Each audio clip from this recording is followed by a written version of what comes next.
What's going on, boys? It is day number 23 of reading through the book of Deuteronomy. We are going to be looking at some more of these laws that are going to be set in place for this land the Israelites are receiving. So Moses is going to share some more pieces of information that he is hearing from God, and he's going to share them with the Israelites. So a lot of these laws are kind of hard to understand. Mostly because at the time, they would make sense to the people as far as what they were doing, and the kind of the different tribes that were going on. Whereas today, things are a little bit more, simple, and they make more sense to us. So this section is actually split into 3 different parts, with the last section actually continuing on into tomorrow's reading. So the first part talks about exclusion from the assembly. So this one was kind of tough for me to kind of comprehend, just because, it just doesn't really click as far as like what it's talking about in my head. So it's from verse 1 all the way to verse 8 if you want to pull it up and look at it. But from what I can kind of get from it is that, there's no, if there's someone that's not born of a certain type of marriage, or not born from a certain type of tribe, then they're not part of this assembly that the Lord is presenting. And so, it's talking about how, you have to be, in other words, you have to be part of a certain group. And to kind of, reword this a little bit, you can't be born of one way of life and expect to follow God's way. There's 2 different things that people try to, balance back and forth. They think, oh, well, if I'm this way, if I'm born this way, then that's how I have to live my life. And that, God made me this way. That's how I have to live. And I'm sure a lot of us hear that all the time from people. It's like, oh, well, I was born this way. I was born with these certain physical attributes or these mental thoughts. So that's the way God made me. God made me in his image, right? That's the way he made me. Well, not necessarily. I believe that, God did make us in his image. However, just because the way you were born and the way you live your life now doesn't mean that's how God intended you to live.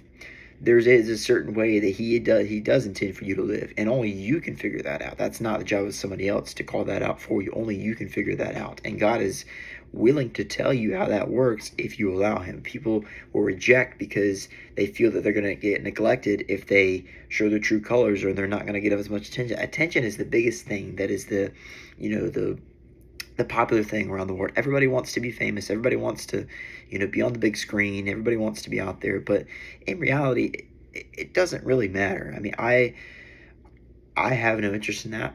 I can tell you that I am not a outgoing person as some of the people are. So if you are an outgoing person, kudos to you.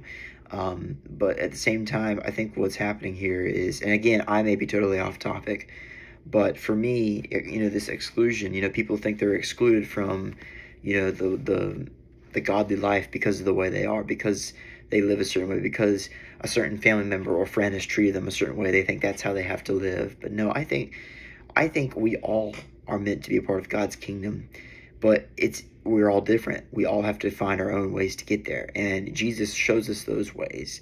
People always often think that, oh, well, some people are just better with it than others. And it's like, well, no, we all fight our own battles. We all fight our own things. But at the same time, we're all human.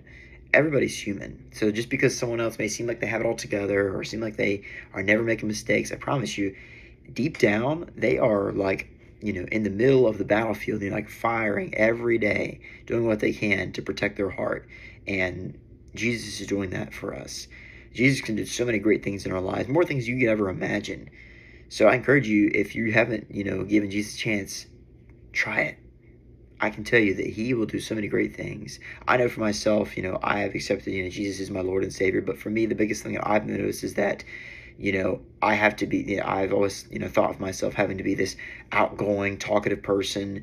But I don't think that's really necessarily who I need to be. Like, I don't need to be this insane extrovert that's going out there. I think there's just some people that are just naturally better at that than others, and I am not. So again, kudos to you if you are. So don't neglect yourself just because you feel there's a certain part of yourself that makes you feel different, or that you have these thoughts. Talk to someone, and I'm sure they can help you and even redirect you. You never know. So this leads me to the second passage in this chapter that talks about uncleanness in the camp. So we've talked about uncleanness a little bit, how, God would, share with Moses, and Moses would tell the Israelites, all right, he's like, we talked about unclean foods the other week. He said, all right, so these are the foods that you can eat, these are the foods that you can't eat. And if you eat this food, you'll be fine. If you eat this food, you can get sick and you can be cursed. And so for this one, it's talking about really kind of almost like a sickness if someone were to consume an uncleanness in the camp. And basically what's happening here is, this uncleanness, it's talking about, well, what do you do with it? What do you do if someone, consumes something unclean, or if they catch something unclean, like a sickness or a disease? So I want to read verses 12 through 14 real quick, just to kind of paint the picture of what's going on. It says, designate a place outside the camp where you can go to relieve yourself. As part of the equipment, you have something to dig with. And when you relieve yourself, dig a hole and cover up your excrement. For the Lord your God moves about in your camp to protect you and deliver your enemies to you. Your camp must be holy, so that he will not see among you anything indecent and turn away from you. So to kind of translate that to modern day, if you have to go, if you're in the camp, if you have to go to the bathroom or you have to vomit, then you need to step out and do it somewhere where it's not going to be in front of everybody else. Relieve yourself, and basically saying, if you got to go, you got to go. You can catch my drift here about what's going on. If you're sick, you need to step aside. Basically, it's kind of like this quarantine thing. Like, if you get sick, you need to separate yourself from other people, so that way nobody else contains what you have, and so you can go out and relieve yourself and recover. And it talks about, how they would dig these holes, and they would do what, most people would do if they have to go to the bathroom. They would go, and then they would bury it. So that way when God comes through, he doesn't see all this uncleanness, and he comes through and he delivers his message to the people, what they need to hear. So in other words, if you feel bad, and if you really do feel bad, don't spread it to anybody else.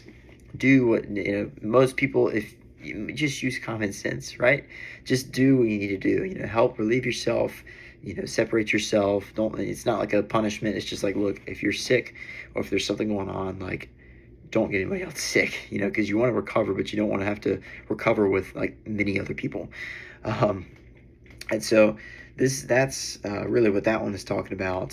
So this next one, again, like I said, this next passage, it talks about miscellaneous laws.